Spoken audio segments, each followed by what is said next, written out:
بسم اللہ الرحمن الرحیم الحمد للہ رب العالمین والعاقبۃ للمتقین والصلاۃ والسلام علی سید الانبیاء والمرسلین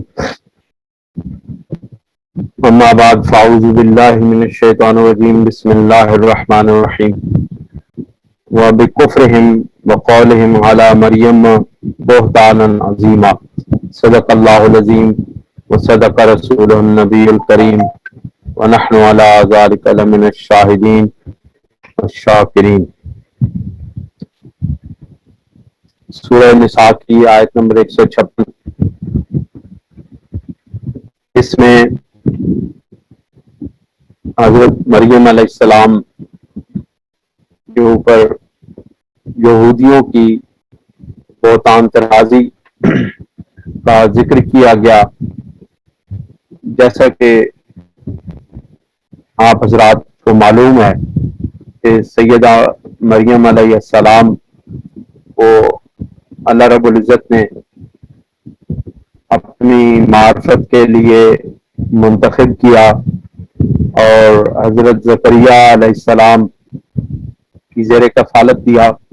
حضرت زکریا علیہ السلام نے آپ کی تربیت فرمائی اور پروان چڑھایا۔ جس وقت آپ جوان ہوئی تو اللہ رب العزت نے آپ کو حضرت جبرائیل علیہ السلام کے ذریعے بشارت دی کہ اللہ تعالیٰ آپ کو ایک فرزند سے نوازیں گے۔ تو اس کے اوپر حضرت مریم علیہ السلام نے بڑی حیرت کا اظہار کیا کہ میری تو نکاح بھی نہیں ہوا اور شادی بھی نہیں ہوئی، تو مجھ سے اولاد کیسے پیدا ہوگی؟ تو پھر اللہ رب العزت نے کہا کہ یہ ہمارا حکم ہے اور ہمارا حکم ہو کے رہتا ہے۔ اٹل فیصلہ اللہ رب العزت کا، اور اللہ رب العزت نے یہ اہل ایمان کو بتایا کہ اللہ رب العزت کا قانون یہ ہے کہ وہ اسباب کے ذریعے کسی کو مال دے، اسباب دے، دولت دے، اولاد دے، لیکن یہ اس کی قدرت ہے کہ وہ ان اسباب کے بغیر بھی اپنی رحمت سے، اپنے فضل سے جس کو جو چاہتا ہے عطا فرما دیتا ہے۔ تو جس وقت حضرت سیدہ مریم علیہ السلام کے ہاں حضرت سیدنا عیسیٰ علیہ السلام کی ولادت ہوئی اور آپ ایک الگ جگہ پہ چلے گئی تھی ایک کھجور کے درخت کے نیچے، تو اللہ تعالیٰ نے وہاں پہ اس سے چشمہ جاری کیا، اور آپ کی جس وقت ولادت ہوئی تو آپ ان کو لے کر کے اپنے قوم کی طرف آئیں۔ تو یہودیوں نے حضرت مریم علیہ السلام کے اوپر بہتان طرازی کی اور آپ کو اوپر ناجائز تعلقات کا بہتان باندھا۔ معاذ اللہ، اللہ تعالیٰ معاف فرمائے۔ یعنی کہ وہ اللہ تعالیٰ کی قدرت سے جو ناشنا ہو گئے، جانتے بوجھتے اللہ تعالیٰ کی قدرت کا انکار کر گئے۔ اس وجہ سے اللہ تعالیٰ نے ان کی اس گستاخی کو، جو حضرت مریم علیہ السلام کے اوپر بہتان باندھنے کی وجہ سے انہوں نے سیدہ پاک کی گستاخی کی، تو اللہ رب العزت نے ان کی اس گستاخی کو کفر سے تعبیر کیا۔ تو حضرت مریم علیہ السلام ایک نبی کی والدہ ہیں اور ولیہ ہیں۔ یہ مسلم بات ہے کہ آپ مقام ولایت کے بہت اعلیٰ مرتبہ پر فائز ہیں،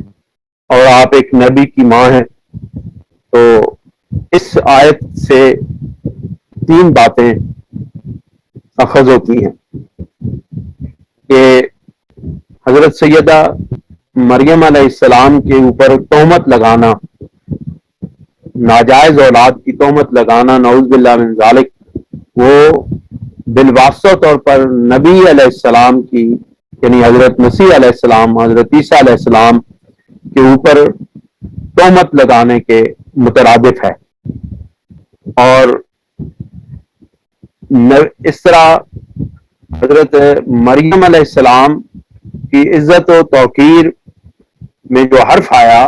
وہ در حقیقت حضرت عیسیٰ علیہ السلام کی عزت و توقیر پر حرف آیا، اور اس کی وجہ سے جو الزام انہوں نے حضرت سیدہ پاک پہ لگایا وہ بالواسطہ طور پر الزام حضرت نبی علیہ السلام، حضرت عیسیٰ مسیح علیہ السلام کے اوپر آتا، صادق آتا تھا، اور اس وجہ سے حضرت عیسیٰ علیہ السلام کی نبوت پر اور آپ کی ذات پاک پر جو الزام لگانے والے لوگ ہیں، اللہ رب العزت نے ان کے اس فعل کو کفر قرار دیا۔ یہاں سے یہ بات ثابت ہوئی، پہلا جو نقطہ ہے وہ ثابت ہوا کہ حضرت مریم علیہ السلام پر یا پر الزام لگانا، تہمت لگانا، وہ بالواسطہ طور پر نبی پر تہمت لگانا ہے۔ اور دوسری بات جو اس سے ثابت ہوئی وہ یہ ہے کہ سیدہ پاک ولیہ ہیں، اور ولیہ کی تنقید کرنا، ان کے کردار پر الزام لگانا، ان کی کردار کشی کرنا، ان کی تنقید کرنا، ان کے اندر نقائص تلاش کرنا، گویا کہ یہ نبوت کی تنقید اور بہتان کا دروازہ کھولنے، اس سے دروازہ نبی کی تنقید اور بہتان کا دروازہ کھلتا ہے۔ یہ دوسرا پوائنٹ ثابت ہوتا ہے کہ جب لوگ کسی اللہ کے ولی پر اس کی کردار کشی کرتے ہیں، اس کے کردار پر الزام لگاتے ہیں اور اس کی تنقید کرتے ہیں اور اس کی برائیاں بیان کرتے ہیں، تو در حقیقت یہ ولیوں کی تنقید نبیوں کی تنقید کا دروازہ کھولتی ہے۔ یعنی انسان جس وقت اللہ تعالیٰ کے محبوب بندوں پر الزام لگاتا ہے اور ان کی کردار کشی کرتا ہے، تو در حقیقت وہ ان کو ایک دلیری ملتی ہے، اور وہ اس بات کے اوپر آہستہ آہستہ دلیر ہوتے چلے جاتے ہیں، اور ان کو شاہ ملتی ہے، اور وہ اس طرح ان کے روز یعنی کہ عادت کا ایک حصہ بن جاتا ہے اللہ تعالیٰ کے ولیوں پر الزام لگانا، ان پر تنقید کرنا۔ تو جس وقت وہ اس کے اندر رچ بس جاتے ہیں، ان کے یہ معاملہ، یہ بات ان کے کردار کا حصہ بن جاتی ہے، تو پھر معاملہ یہ بن جاتا ہے کہ وہ اس سے ایک قدم آگے بڑھاتے ہیں، اور پھر انبیاء علیہ السلام کی تنقید اور انبیاء علیہ السلام پر الزام تراشی اور انبیاء علیہ السلام کی ذات اور ان کی نبوت پر جو ہے نا وہ نقائص تلاش کرنا، اور ان کے اندر سے کمزوریاں تلاش کر کے، یعنی کہ کمزوریاں تو نہیں ہوتی لیکن وہ خود اپنی ذات کے اندر، اپنے خیال کے اندر ان کو کمزوریاں بنا کر کے پیش کرتے ہیں۔ یہی حال حضرت مریم علیہ السلام کے ذریعے سے حضرت مسیح علیہ السلام کا ہوا، یعنی حضرت مسیح علیہ السلام کے اوپر پھر انہوں نے ایسے ایسے الزامات لگائے یہودیوں نے کہ آپ کی زندگی کو تکلیفوں سے بھر دیا، اور بالآخر انہوں نے حضرت مسیح علیہ السلام کی تمام تر جو ہے وہ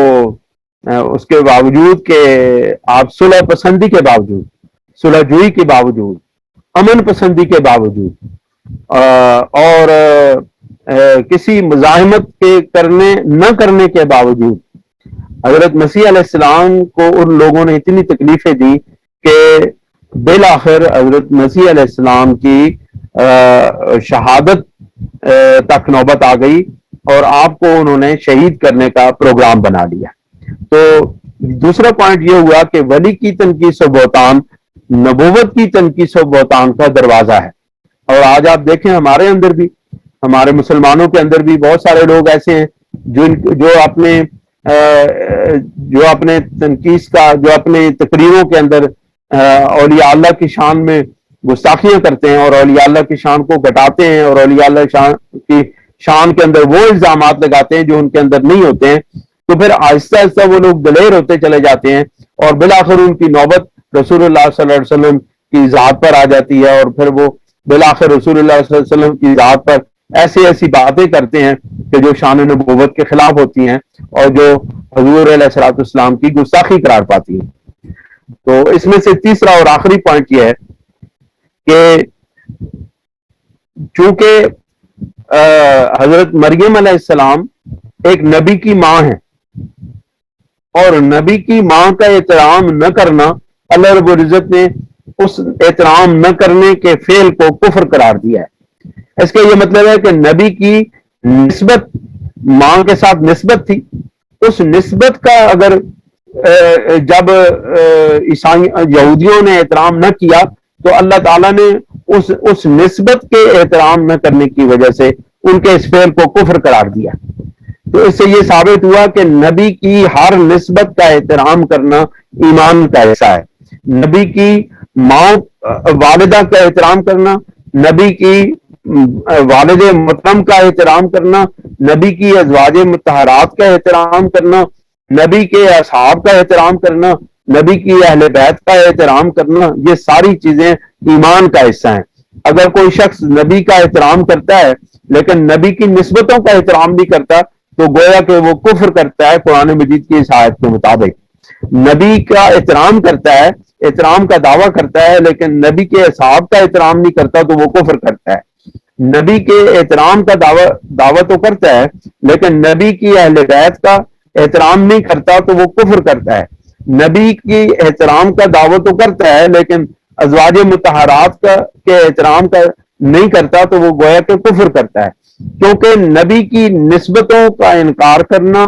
نبی کی نسبتوں کا احترام نہ کرنا، یہ قرآن مجید کی اس آیت کی نص کے روح سے کفر ہے۔ لہذا ہمیں بہت احتیاط کے ساتھ اپنے ایمان کا جائزہ لینا چاہیے۔ جو لوگ ان گمراہیوں کے اندر شکار ہیں، جو اصحاب نبی پر بہتان طرازی کرتے ہیں، جو اصحاب نبی کے اندر نقائص تلاش کرتے ہیں، جو اصحاب نبی کی غیر تربیت یافتہ ہونے کا الزام لگاتے ہیں، ان کو یہ سوچنا چاہیے کہ ہم بالواسطہ طور پر جو اصحاب نبی کے اندر نقائص بیان کرتے ہیں وہ بالواسطہ طور پر ہم حضور صلی اللہ علیہ وسلم کے نقائص کو بیان کر رہے ہوتے ہیں، کیونکہ ان کی تربیت، اصحاب کرام کی تربیت حضور علیہ الصلوۃ والسلام نے کی ہے، اور حضور علیہ الصلوۃ والسلام کے اصحاب کے اندر، ان کے کردار کے اندر نقص کو تلاش کرنا در حقیقت حضور علیہ الصلوۃ والسلام کی تربیت کے نقص کو تلاش کرنا ہے، اور یہ بہت بڑی گستاخی ہے۔ اور حضور نبی کریم علیہ الصلوۃ والسلام کے دیگر جو نسبتیں ہیں، جتنی بھی نسبتیں ہیں جو میں نے بیان کی ہیں، ان کے اندر اگر کوئی شخص الزام لگاتا ہے، کوئی انگلی اٹھاتا ہے، کوئی شخص ان نسبتوں کا احترام نہیں کرتا ہے تو وہ در حقیقت کفر کرتا ہے اور اپنے ایمان کے اندر وہ کفر کو داخل کرتا ہے، تو در حقیقت اس کا ایمان سلامت نہیں رہا ہے بلکہ اس کا ایمان کفر کے ساتھ مل گیا ہے۔ اللہ تعالی ہمیں عمل کی توفیق عطا فرمائے، اللہ تعالی ہمیں نیکیوں پر چلنے کی توفیق عطا فرمائے، اور اللہ تعالی ہمیں کامل ایمان عطا فرمائے۔ وآخر دعوانا ان الحمد للہ رب العالمین۔